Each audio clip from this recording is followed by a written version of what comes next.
gente continua nosso passeio por Marcos, a unção e traição, a soberania de Deus na trama da crucificação de Jesus. Hoje é a parte 2. Eu estava preparando esse sermão e eu vi uns dias atrás uma entrevista desses famosos que se convertem, né? E falando de Jesus, né? Como que Jesus não condena ninguém, e como que Jesus quer todo mundo na igreja, todo mundo seguindo Ele, independente do seu estilo de vida, independente do que você faz ou deixa de fazer.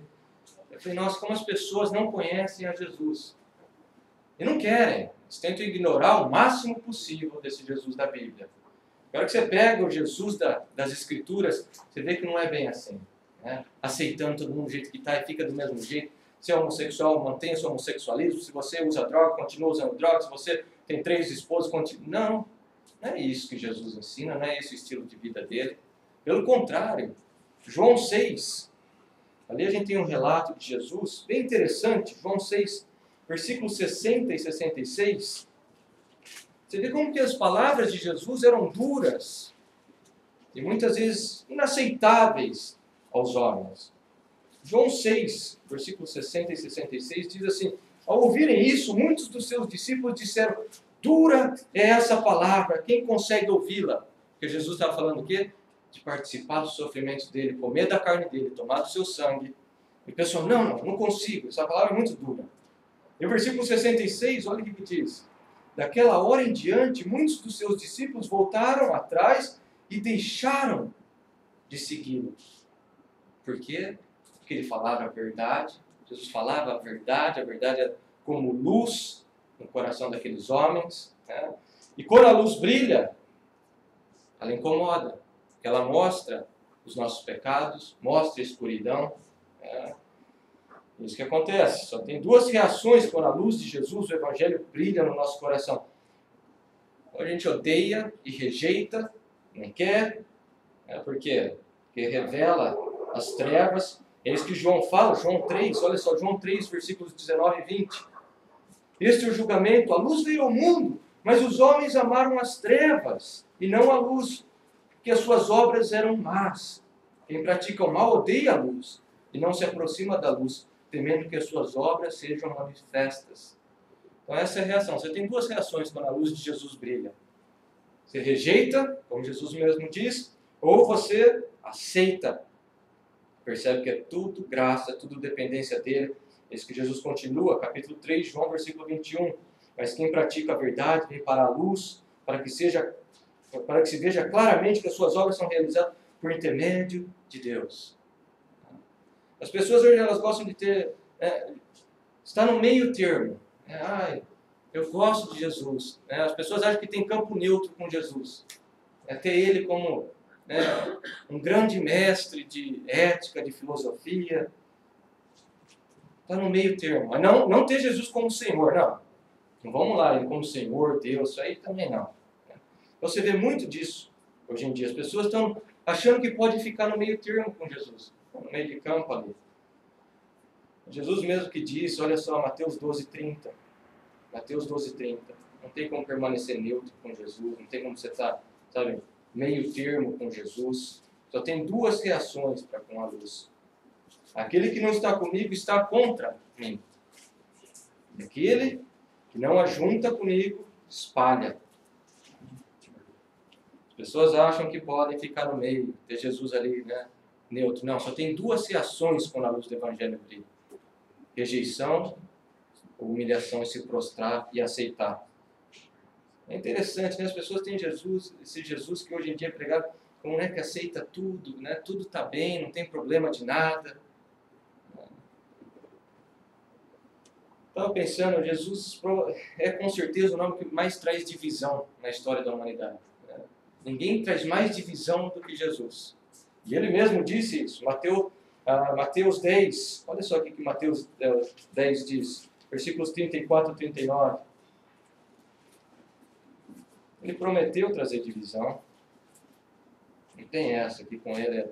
Olha, é tudo bem com Jesus, ele aceita como você tiver, você fica do jeito que você quiser. Não. Diz assim, Mateus 10, começando no versículo 34, não pense que vim trazer a paz à terra, não vim trazer a paz, mas espada, pois vim para fazer que o homem fique contra seu pai, a filha contra sua mãe, a nora contra sua sogra, os inimigos do homem serão os da sua própria família. Quem ama seu pai e sua mãe mais do que a mim, não é digno de mim. Quem ama seu filho ou sua filha mais do que a mim, não é digno de mim. Quem não toma a sua cruz e não me segue, não é digno de mim. Quem acha a sua vida perderá, e quem perde a sua vida por minha causa, a encontrará. Mas a divisão que Jesus traz não é porque...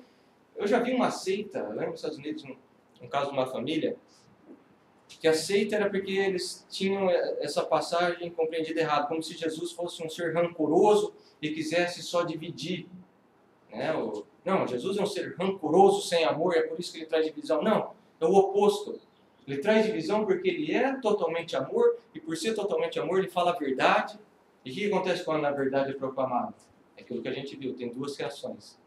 Você rejeita a verdade, ou você aceita. É isso que acontece. Quando Cristo, a luz de Cristo nos confronta, só tem duas reações. Arrependimento, carência pelo seu toque, ou você vai rejeitar a luz dele. Interessante comentário de Steve Lawson, ele fala assim, Jesus é o maior polarizador que o mundo já teve. E tem ainda.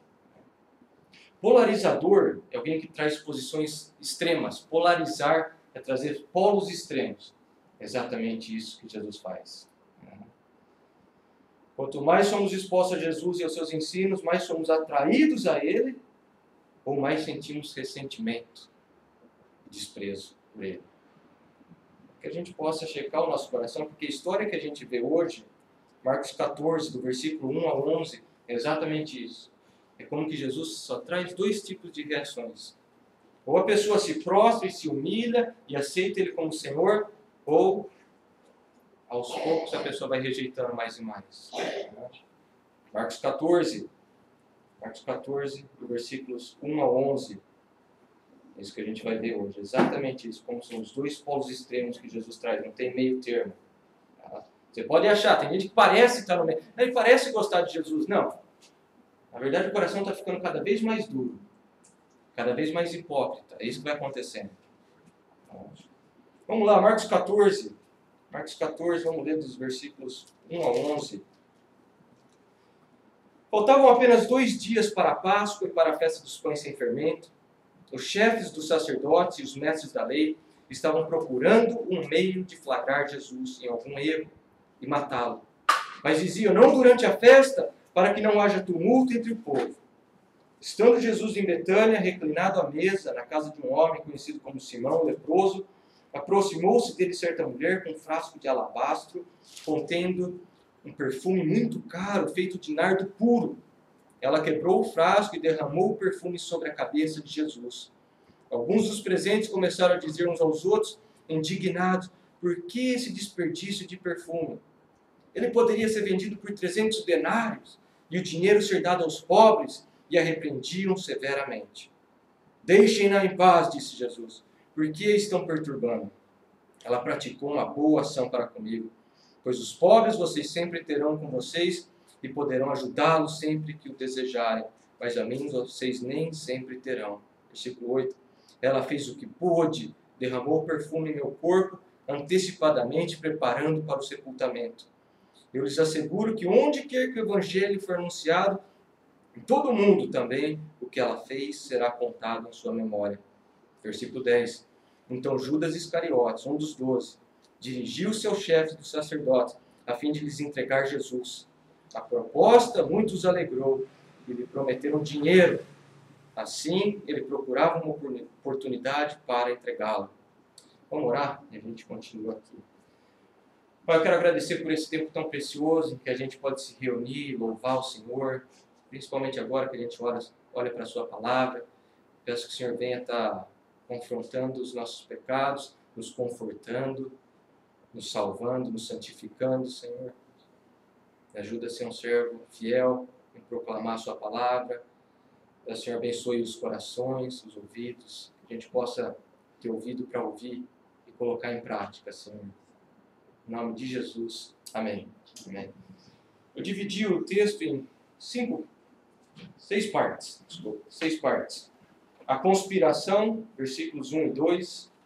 A adoração, versículo 3. A oposição, versículos 4 e 5. A repreensão, versículos 6 e 7. A exaltação, versículos 8 e 9. E a negociação, versículos de 10 a 11. Para vocês saberem onde que a gente está indo. O contexto a gente viu a semana passada, a gente chegou ao grande foco de Marcos, que é a paixão de Cristo, capítulos 14 e 16.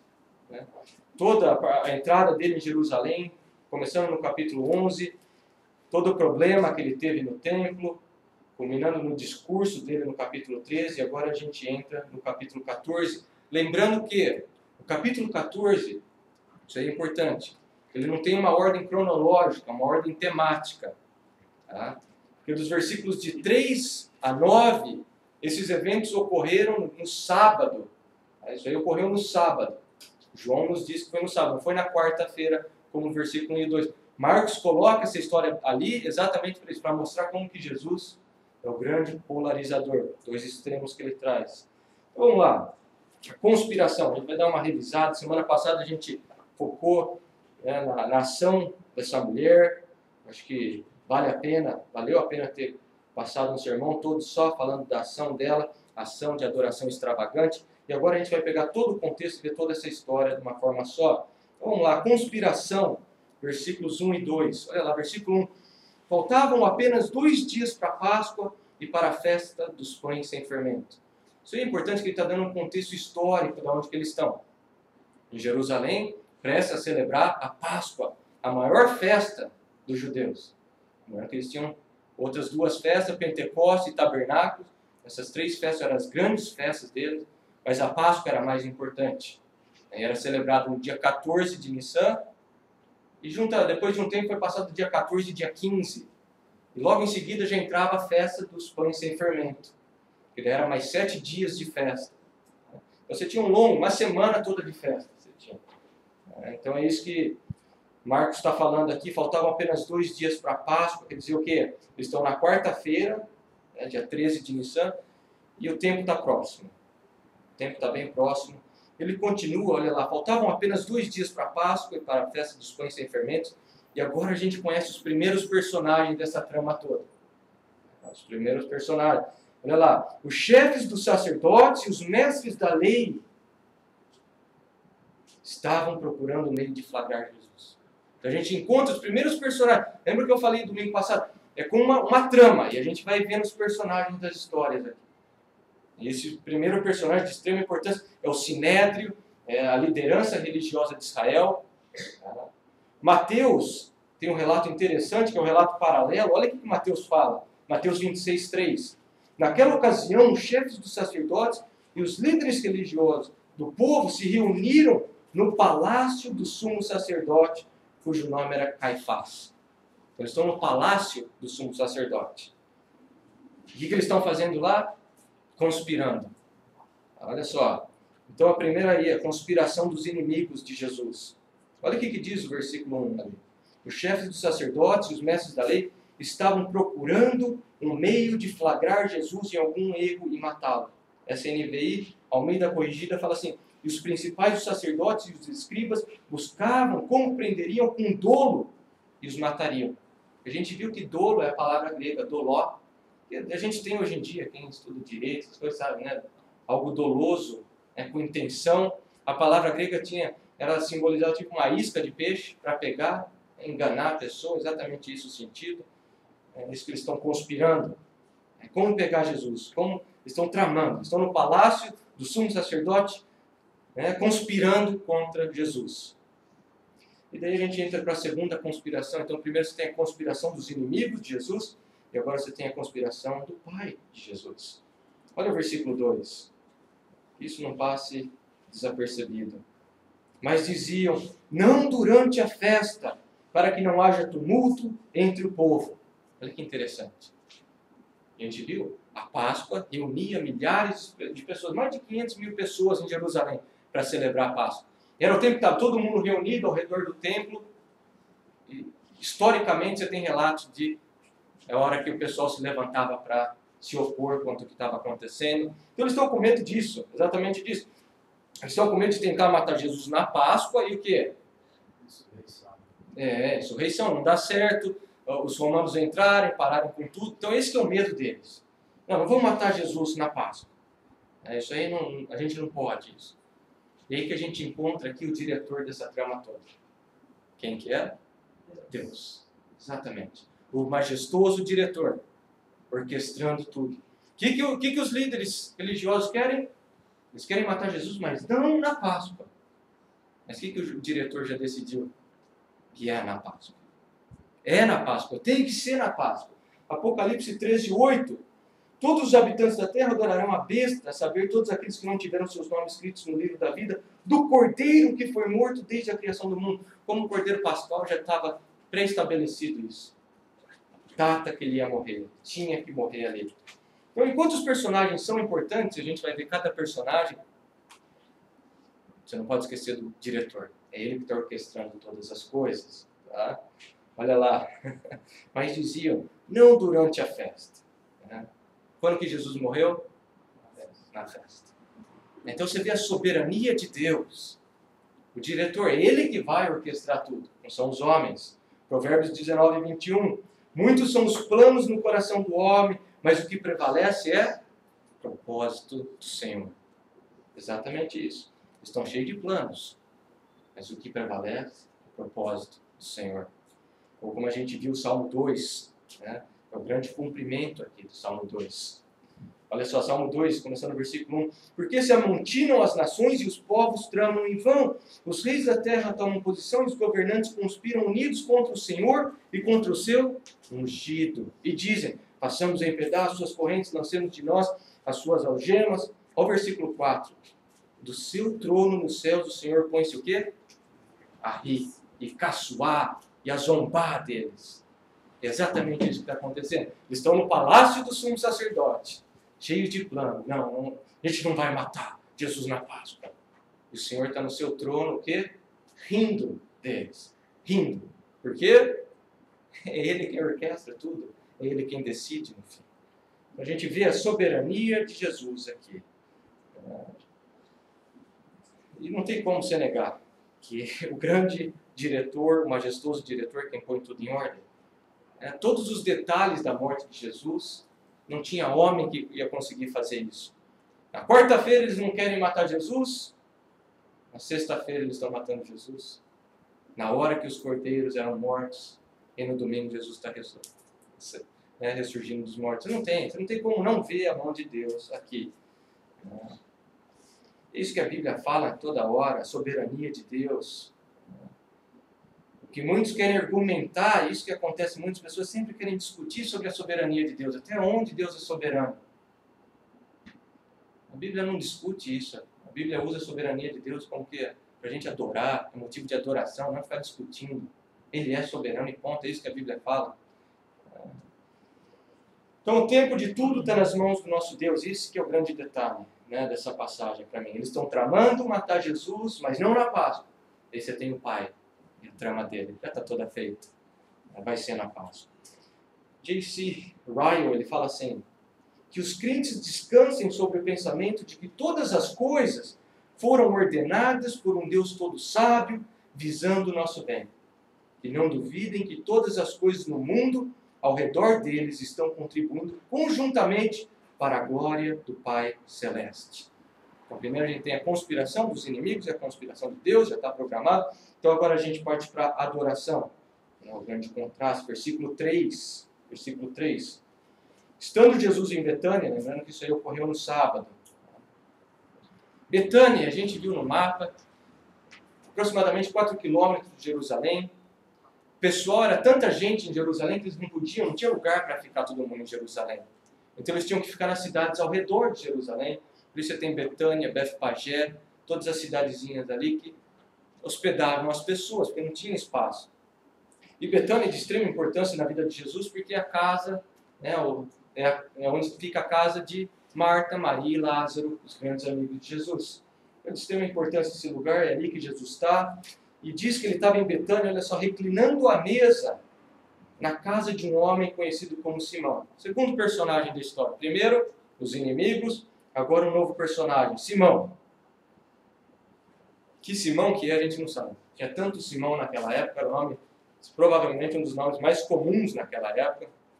Chegar em Portugal, perguntar de João, é uma coisa comum, você não sabe quem que é. Tinha tanto Simão, tem Simão Pedro, Simão Zelote, tanto Simão na Bíblia, porque era comum. Então a gente não sabe. O que Marcos fala, ele dá uma dica, que é Simão quem?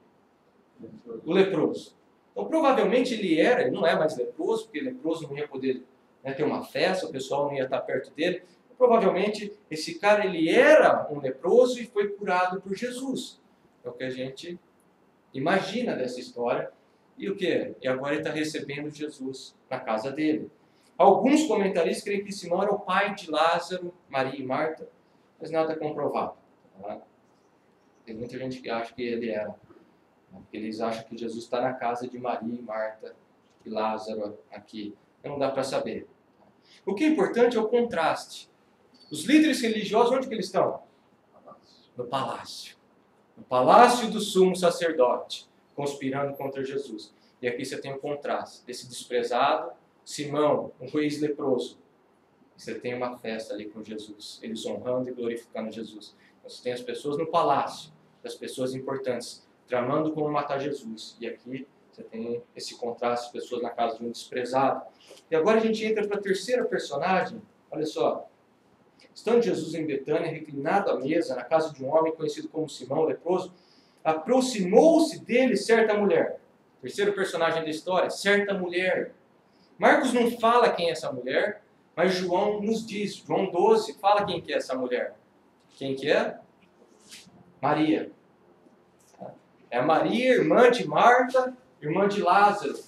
Essa Maria aqui não é uma prostituta, porque ela não é a mesma de Lucas 7. É uma outra história. Essa é uma discípula de Jesus que amava ouvir os ensinamentos de Jesus. Então, é essa a terceira personagem. Olha o que diz. Aproximou-se dele com um frasco de alabastro, contendo um perfume muito caro, feito de nardo puro. Os historiadores dizem que esse frasco deveria ter mais ou menos uns 20 centímetros de pedra, era uma pedra branca que vinha dessa cidade, Alabastron, no Egito, mais ou menos um pescoço comprido, assim, de mais ou menos uns 20 centímetros, e diz que era feito, olha só, um perfume muito caro, nardo puro. Nardo era uma planta da Índia, e aqui diz que era puro isso daí. A palavra que ele usa, pistikos, genuíno. Então era uma coisa pura. Imagina o valor que não tinha, o cheiro que não tinha isso daí. Um perfume totalmente puro, não havia sido diluído nem pervertido, como a gente viu. Diferente dos perfumes do Paraguai, que você põe e some depois de 2 segundos. Isso aí era uma coisa pura. Ficava no corpo. E o que é importante é o preço disso daí. O versículo 5 fala o preço. E todos os outros relatos, em Mateus e João, também falam do preço. O versículo 5 diz que 300 denários. O que é isso? 1 denário, 1 dia de trabalho. Então isso era equivalente a 1 ano de trabalho. Como a gente viu, 1 ano de trabalho sem gastar. Então são anos e anos economizando isso daí. E com isso em mente, o preço, a gente continua. Ela quebrou o frasco e derramou o perfume sobre a cabeça de Jesus. Hoje é até estranho você pensar nisso, por derramar perfume na cabeça de Jesus, mas o contexto histórico da época era normal. Era normal. As pessoas iam para a festa e na festa eles despejavam um pouco de perfume sobre a cabeça. A gente viu que não tinha desodorante, não tinha perfume, não tinha carro, então o pessoal andava naquele calor, sem um Rexona antitranspirante. A hora que você chega no lugar, usando o cheiro. Então o mínimo que eles podiam fazer era colocar um perfume para descer um pouco e melhorar o cheiro da festa. Então era realmente normal isso daí. Um comentarista fala assim, em um banquete judaico, uma pequena quantidade de óleo era colocada na cabeça do convidado. Esse óleo permanecia na cabeça e na roupa, realçando a fragrância da festa para o convidado. Esse era o intuito. A gente viu que Salmo 23, versículo 5, fala disso. Preparas um banquete para mim à vista dos meus inimigos. Tu me honras ungindo a minha cabeça com óleo. A gente viu Lucas 7,46 também. Então isso era costume da época. Pôr um pouco de óleo, de perfume na cabeça da pessoa. Mas a ação de Maria é muito além do que o costume da época. É extravagante. O que ela faz, o pessoal não fazia. Ele diz o que? Ela quebrou o frasco, olha lá. Ela quebrou o frasco. O pescoço era comprido exatamente para cair só um pouquinho. Porque um pouquinho já era suficiente. Não, ela não quer só um pouquinho. Então o que ela faz? Ela quebra o frasco. E ao quebrar o frasco, ela está mostrando, gotinha não vai ser suficiente para demonstrar o que eu estou sentindo pelo Senhor. Extravagância. E outro, ela está mostrando que eu não vou usar um pouquinho no Senhor e depois vou guardar para mim. Porque eu mereço, fui eu que comprei isso daqui. Não. Está mostrando tudo para o Senhor. Você merece tudo. Isso daqui que é a minha segurança, né, é economia, é como se fosse a poupança dela ali naquele lugar, ela quebra. Não, é teu isso daqui, Senhor. E ela unge, diz aí, ela derramou o perfume sobre a cabeça de Jesus. João 12,3 fala que não só a cabeça, mas os pés também. É importante que ao ungir a cabeça, ela está falando o quê? Tu és quem? O Messias, ungido de Deus. Ela está proclamando Jesus ser o Messias. E a hora que ela lava os pés de Jesus, que ela unge os pés dele, ninguém, né, que não fosse o escravo mais baixo de todos, ia se rebaixar a passar óleo no pé de alguém. Então, ao se humilhar dessa forma, a se mostrar como a mais baixa de todas as escravas, ela está falando que você é o meu Senhor. Então ela fala que Jesus é o Cristo, é o Messias, e ao mesmo tempo é o Senhor da vida dela. E ao ungir a cabeça, e a imagem que você tem é de estar tudo descendo pelo corpo de Jesus, cabeça passando, todo aquele perfume descendo, depois os pés, a imagem do corpo todo de Jesus sendo ungido. E Jesus interpreta como uma preparação para o sepultamento, para a morte dela. Então ela não vê só Jesus como Cristo, ela não vê só Jesus como Senhor, mas ela vê Ele como servo sofredor, que precisa morrer. Isaías 53. Ele precisa morrer para levar a nossa iniquidade. E grande lição, né? É esse relato dela para a gente. Olhar, refletir, e tentar ser igual, fazer igual. Então, o tamanho de demonstração de amor, né, você vê, imagina a situação, os convidados ali, eles comendo, e de repente chega essa mulher e, de forma extravagante, derrama sobre Jesus, mostrando todo o amor dela por Cristo, né, como que Jesus é o Senhor da vida dela. Você espera o quê? Que o pessoal ia ficar admirado. Nossa, que ação! Você não espera a admiração das pessoas? Aqui que vem. É admiração que vem? Não. Olha só, versículos 4 e 5. Durante todo aquele momento de adoração tão bela, surge a oposição. Versículo 4 e 5. Alguns dos presentes começaram a dizer uns aos outros indignados: por que esse desperdício de perfume?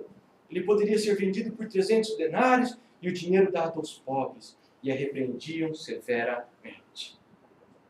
Quando você esperava que as pessoas fossem, nossa, que maravilhosa essa ação, exaltar ela, o que faz? Critica. Olha lá, versículo 4. Alguns dos presentes começaram a dizer, é importante, que não são os líderes religiosos, não são os fariseus que estão presentes, quem que são? Quem está com ele? Os discípulos dele. São os discípulos dele, é isso que Mateus fala, Mateus 26, 8. Na hora que você pega os paralelos, você tem uma noção melhor do que estava acontecendo ali. Mateus 26, 8. Os discípulos, ao verem isso, ficaram indignados e perguntaram, por que esse desperdício? E João dá mais luz ainda. Porque João, ele especifica qual discípulo que começou isso. Quem que foi? Judas. É isso que João fala. João 12, 4. Mas um dos seus discípulos, Judas Iscariote, que mais tarde iria traí-lo, fez uma objeção. Então você começa a pôr os paralelos. Você começa a ver o quê? Provavelmente a mulher começou a despejar e Judas foi o primeiro. Que ele deve ter feito um comentário com alguém. provavelmente Pedro, ou seja lá quem for que estava do lado dele, mas que desperdício! Olha quanto dinheiro sendo jogado fora aqui. A gente podia dar esse dinheiro para os pobres, principalmente porque na Páscoa era a época que eles ajudavam os pobres, né? E o que acontece? Ele fala e de repente o que você vê? Está todo mundo contra ela. Tem um princípio aí. É aquele princípio que Paulo fala, um pouquinho de levedo, o que faz? Fermenta, apodrece toda a massa. Tá? Provérbios 22, versículos 24 e 25. Tem um princípio bem interessante nisso aí. Não se associe com quem vive de mau humor, nem ande em companhia de quem facilmente se ira. Do contrário, você acabará imitando essa conduta e cairá em armadilha mortal. As companhias. Cuidado com quem você anda. Não se associe com quem vive de mau humor, nem ande em companhia de quem facilmente se ira. É difícil mesmo. Você começa a andar com pessoa mal-humorada, você fica mal-humorado, você começa a andar com pessoa ingrata, você começa a se tornar ingrato. É isso que o provérbio fala. Se afasta. Se afasta. 1 Coríntios 15, 33. Não se deixe enganar, as más companhias corrompem os bons costumes. Portanto, que a gente fique atento. Com quem que a gente tem andado? Quais têm sido as nossas companhias? As pessoas com quem você tem andado têm ajudado o seu crescimento em santidade e zelo pelas coisas do Senhor? Ou você tem se tornado mais semelhante ao mundo? Pensa nisso. Que influencia, não adianta. Se você anda com alguém que ama o Senhor, que tem zelo pelas coisas do Senhor, você vai ver como você começa a zelar mais pelas coisas do Senhor. Você começa a andar com pessoas que falam besteira, que não estão nem aí, na hora que você vê, você está igualzinho. Tudo parece normal. Então Judas levanta o argumento, que desperdício, e a hora que você vê, estão todos eles também sendo influenciados por isso. E diz ali que, olha só, alguns dos presidentes começaram a dizer, eles ficaram indignados. Nactel. A gente já ouviu essa palavra antes, ela já foi usada pelo próprio Jesus. É quando os discípulos querem expulsar as crianças do meio deles, Jesus fica indignado com isso. Essa palavra tem um sentido de algo que traz um desagrado, uma ira. Artie France, ele fala assim, essa palavra expressa uma forte indignação com uma ação ou atitude ofensiva. Então o comentário deles, isso é importante, não é só um comentarinho, sabe? Nossa, que desperdício. Não. Eles atacaram ela. Eles ficaram indignados, ficaram irados com aquilo. Ai. Eles querem que ela se sinta culpada. Eles queriam trazer culpa nela. É isso que depois a gente vê quando Jesus fala, para com isso, porque vocês estão incomodando ela. Por que vocês estão trazendo culpa a ela? Estão humilhando e trazendo culpa sobre ela. Olha o que eles falam. Por quê? Por que esse desperdício? Aos olhos deles, aquilo era um desperdício. Toda pessoa que não entende o que é amar o Senhor com liberalidade, com extravagância, para que você ama o Senhor dessa forma, de forma radical, é um desperdício. Sempre um desperdício. Sempre que demonstramos o nosso amor por Jesus de forma radical e extravagante, muitos se levantam contra nós. Porque a gente viu isso. Extravagante significa fora do comum. É extra, é fora, é estranho. Então, para as pessoas, quando você ama o Senhor, quando você segue o Senhor, quando você o adora de forma extravagante, isso é fora do comum. É exatamente isso. Aos olhos das pessoas, é um desperdício. Quando os corações estão longe do Senhor, toda adoração que seja diferente do esperado é criticada. E é verdade, você vê o mundo, as pessoas vivem de forma extravagante para o mundo. Largam a família em casa, não estão nem aí com os filhos, para conseguir mais dinheiro. Não estão nem aí com nada, para conseguir mais, para crescer no trabalho. Isso é normal, não tem problema. A mãe larga os filhos porque ela não quer dos filhos, ela quer saber da carreira dela, o pai não passa tempo com ninguém. É normal isso. O cara gasta um monte de grana com esporte, um monte de grana com seus hobbies, um monte de grana com isso e aquilo, isso é normal, ninguém critica. Mas é um jovem falar, vou ser um missionário em algum outro lugar. É um jovem falar, eu vou para o meio da Amazônia. O que fala? Que desperdício. Então, uma jovem fala, não, eu quero me dedicar a cuidar dos meus filhos. Que desperdício de vida. Não é assim? Na hora que você quer servir o Senhor, é sempre um desperdício. Se fizer para o mundo, você pode largar tudo. Você crescer nos seus estudos, no seu trabalho. Não, isso aí nunca é desperdício. Mas na hora que você faz alguma coisa que é radical, que é extravagante para o Senhor, todo mundo vem falar, é um desperdício. J.C. Ryle, ele fala assim, se um homem qualquer devotar o seu tempo, o seu dinheiro e seus afetos às coisas desse mundo, ninguém o acusará. Se ele dedicar-se a ganhar dinheiro aos prazeres, à política, não se achará nele falta alguma. Porém, se aquele mesmo homem consagrar-se ao Senhor com tudo quanto possui, então dirão ser uma loucura da parte dele.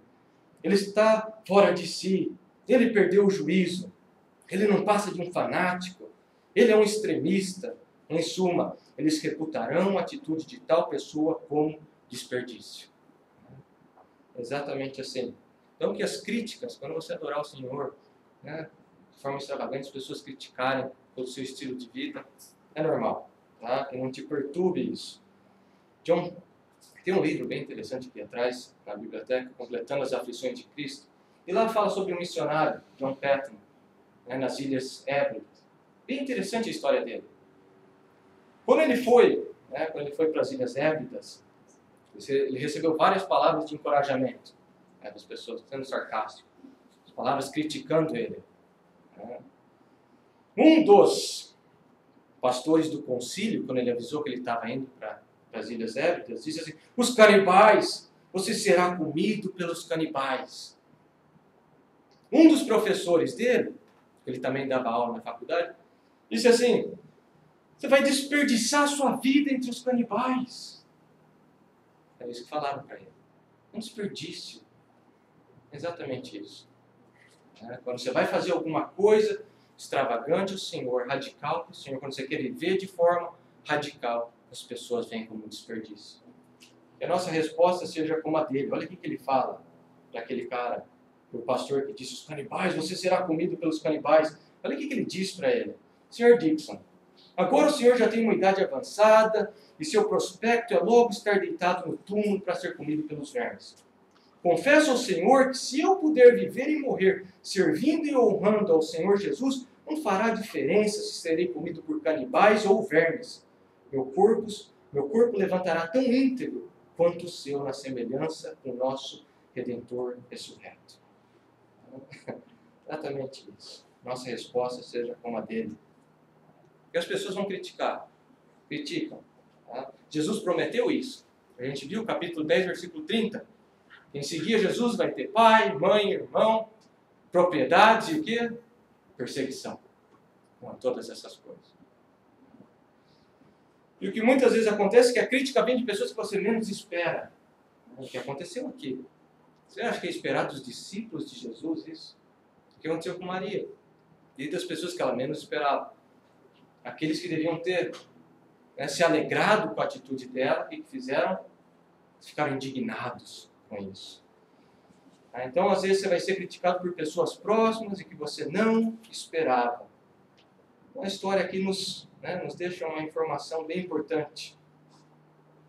Toda vez que você for adorar o Senhor de forma extravagante, se você quiser viver uma vida radical pelo Senhor, espera isso. Espera isso, pessoas vão ficar indignadas. Porque extravagante é fora do comum, fora do normal. Quando você vive uma vida fora do normal, para o Senhor Jesus, que não é para o padrão do mundo, ou até mesmo do cristianismo, entre aspas, é ofensivo para as pessoas, que é fora do comum. Então, não se preocupa com isso. Vai vir. Versículo 5. Ele poderia ser vendido por 300 denários e o dinheiro dado aos pobres. E arrependiam severamente. Vê como que às vezes usa boas desculpas, como pretexto. São boas desculpas. O pobre foi usado com Maria. Com John Patton, um dos professores dele usou o quê? A congregação. Como você vai deixar a congregação? Todos os pobres que você tem cuidado. O conforto da sua família. Geralmente as pessoas usam coisas boas, né, para te atacar, para tentar impedir que você viva uma forma radical para o Senhor.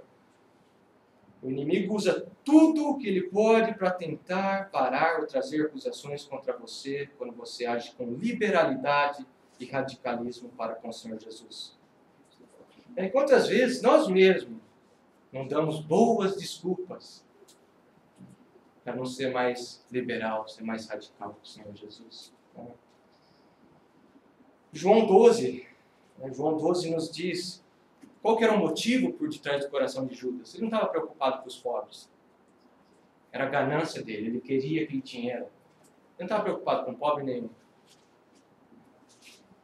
E muitas vezes as boas desculpas que damos são, na verdade, meios de escondermos nossa cobiça e engano. Às vezes nós mesmos damos essas boas desculpas e a gente está cobrindo a nossa própria cobiça, o nosso próprio egoísmo, o nosso próprio engano. Na verdade, a gente usa uma boa desculpa. Então vem a acusação e agora vem a repreensão, versículos 6 e 7. Deixem-na em paz, disse Jesus, porque estão a perturbando. Você vê como Jesus age? Ele age como um escudo para ela. Esse é o nosso Senhor, Ele é um escudo para o justo. Esse que o Salmo 5,12 fala. Os discípulos se levantam ferozes contra ela e o Senhor se põe como um escudo. Salmo 5,12, pois tu, Senhor, abençoa o justo, o teu favor protege como um escudo. Ou Salmo 84,11, o Senhor Deus é sol e escudo. É isso que Jesus disse. Ele vem como um escudo aqui, que ele fala, sai de perto dela. Para de incomodar ela. Para de trazer peso para ela. Pois, olha que ele continua, pois ela praticou uma boa ação para comigo. O boa ali é kalos, é lindo, maravilhoso, algo tão bonito que inspira as pessoas, digno de ser copiado. Isso que ele está dizendo. Enquanto eles estão desprezando aquela ação, Jesus está falando, não, para de desprezar, vocês deviam era copiar essa ação. Isso que vocês deviam fazer. Isso tem o versículo 7, ele fala dos pobres. Jesus não está rejeitando os pobres, não, o ministério todo dele ele falou para a gente servir os pobres. O foco dele aqui é que os discípulos perderam a noção da preciosidade do momento. Estão tão preocupados com o material que eles estão perdidos. Perderam a noção que é os últimos dias de Jesus. É por isso que Jesus fala, os pobres sempre vão estar com vocês. E eu não. Esse é o último momento com vocês. Citando Deuteronômio 15:11.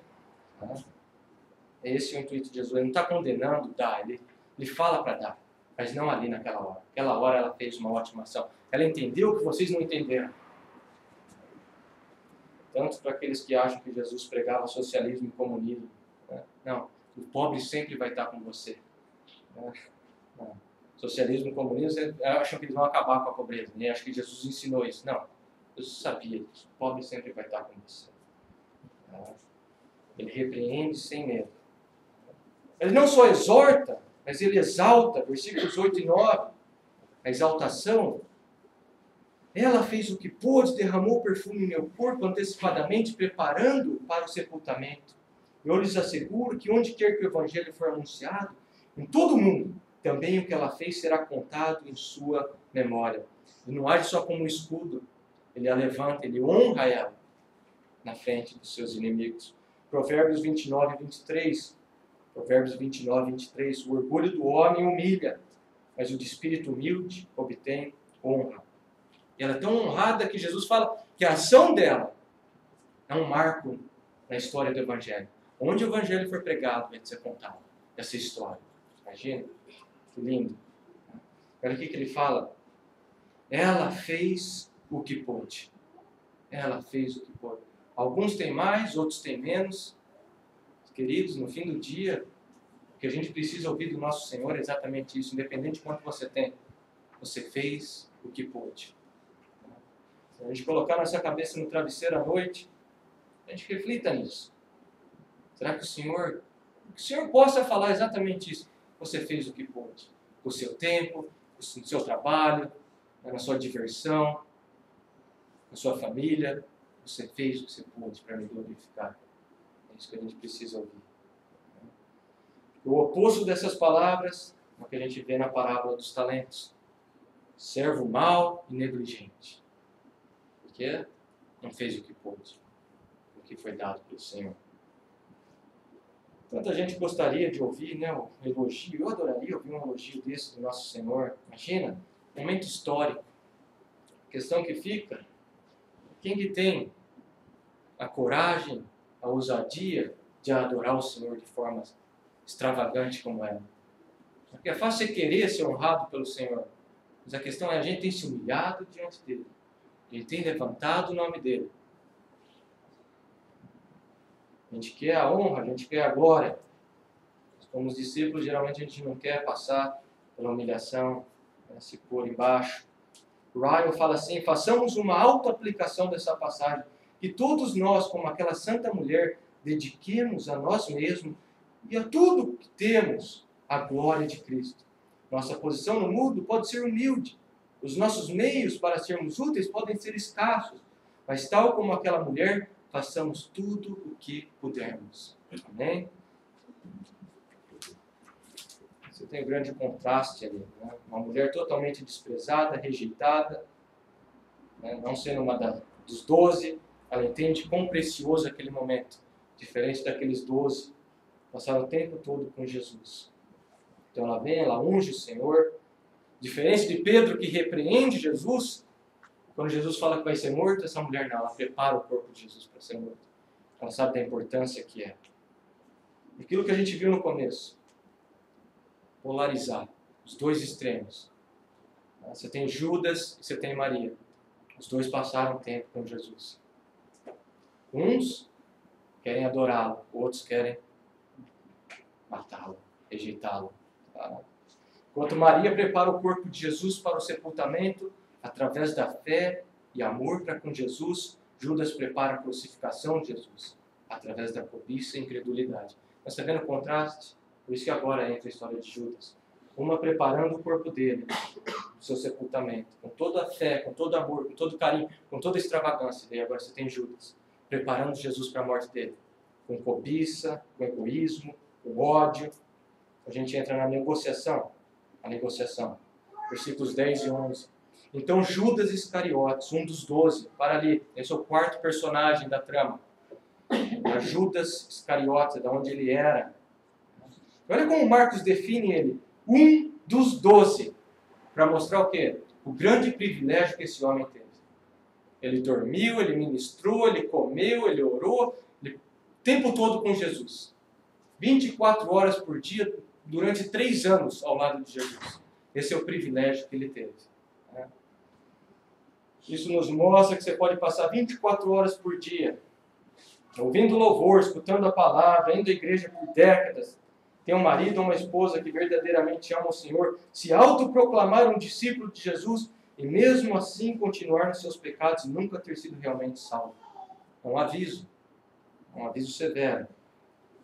Tanta gente na igreja, assim como Judas, seguem a Jesus só buscando alguma coisa. O que eu posso tirar de Jesus? Na hora que não tem mais o que tirar de Jesus, é a hora que abandona. Eu não quero mais. O que tudo parece, o que tudo indica é que Judas foi ficando cada vez mais frustrado com a situação. Ele começou a seguir a Jesus porque ele achava que Jesus era o Messias. Peraí, então a gente vai ter um reino, a gente vai ter a glória, a gente vai ter o poder e a riqueza. E na hora que ele começou a ver que estava caminhando realmente para a cruz, o que foi acontecendo? Cada vez mais amargura no coração dele. Você tem esse processo todo em Judas. Ele dirigiu-se, diz aí, dirigiu-se aos chefes dos sacerdotes a fim de lhes entregar Jesus. Olha só, a ação partiu dele mesmo. Ele que foi atrás dos líderes. Ele queria a glória, na hora que ele viu que só tinha a cruz, estou fora. Então ele começa a procurar um meio de matar Jesus. E esse é a conexão entre o versículo 1 e o versículo 10. Versículo 1, eles estão procurando uma isca. Versículo 10, está aí a isca. Quem que vai ser? Vai ser Judas.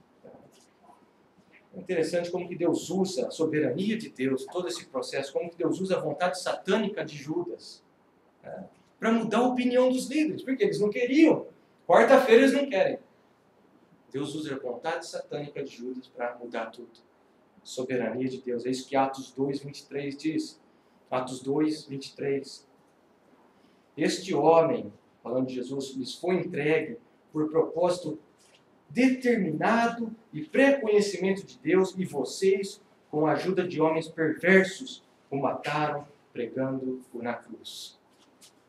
Exatamente isso. Versículo 11. A proposta muito os alegrou. E lhe prometeram dinheiro. Marcos não diz quanto que foi de dinheiro. Mateus diz. Mateus 26, versículos 14 e 15. Aparece lá Judas perguntando: o que me darão se eu entregar a vocês? E eles lhe fixaram o preço, 30 moedas de prata. Para que você pega o Antigo Testamento, 30 moedas de prata era o preço do quê? Um escravo. O preço do escravo.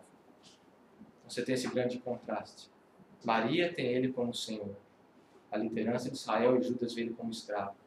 Mais baixo de tudo. E assim, quando a gente começou a palavra, a gente viu exatamente isso que Jesus traz. Esses dois contrastes.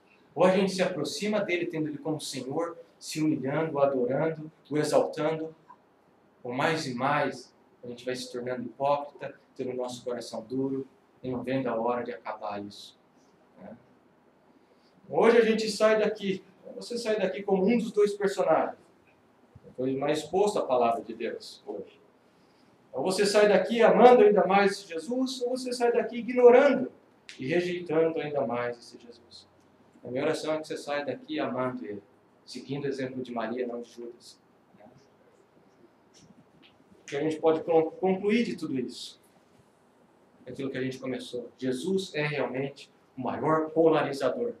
Então não se assuste quando você vê divisão por causa da sua confissão de fé, porque você aceitou a Jesus. Não fica assustado com isso. Jesus é o maior polarizador, ele traz os extremos. E antes da gente colocar o dedo na face dos discípulos, você fala: nossa, como que vocês podem ficar indignados com a mulher? A gente tem que lembrar que se a gente estivesse lá sem a graça de Deus, a gente não ia só pôr o dedo nela, a gente ia pegar aquele perfume e despejar em nós mesmos. A gente é egoísta, é isso que Efésios 2 fala. Pode abrir a Bíblia em Efésios, eu adoro essa passagem. Exalta tanto a graça de Deus. Efésios 2.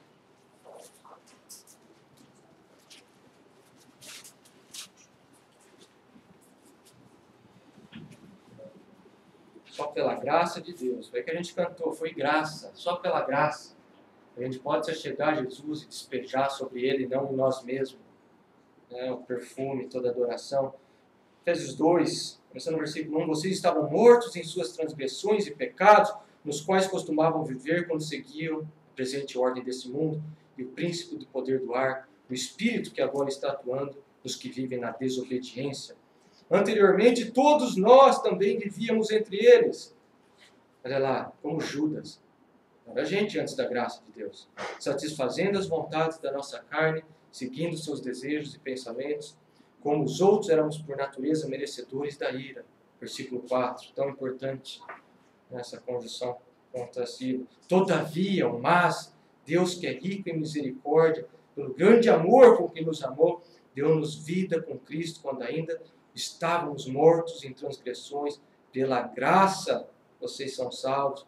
Deus nos ressuscitou com Cristo e com Ele nos fez assentar nos lugares celestiais em Cristo Jesus, para mostrar nas eras que hão de vir a incomparável riqueza da sua graça, demonstrada em sua bondade para conosco em Cristo Jesus.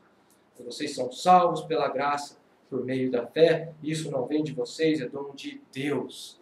Para que a gente possa olhar para essa história e ser grato pela graça de Deus na nossa vida, e que hoje a gente pode seguir o exemplo de Maria e adorar o Senhor de forma extravagante, despejar sobre Ele tudo que a gente tem em adoração, em reverência, e agradecer Ele por essa graça. E agradecer Ele através de ações, como Maria fez. Ações que são dignas de serem imitadas. Lembrando que, na hora que você agir dessa forma, perseguição vai se levantar. Mas fica tranquilo, o Senhor está no controle disso tudo. Amém?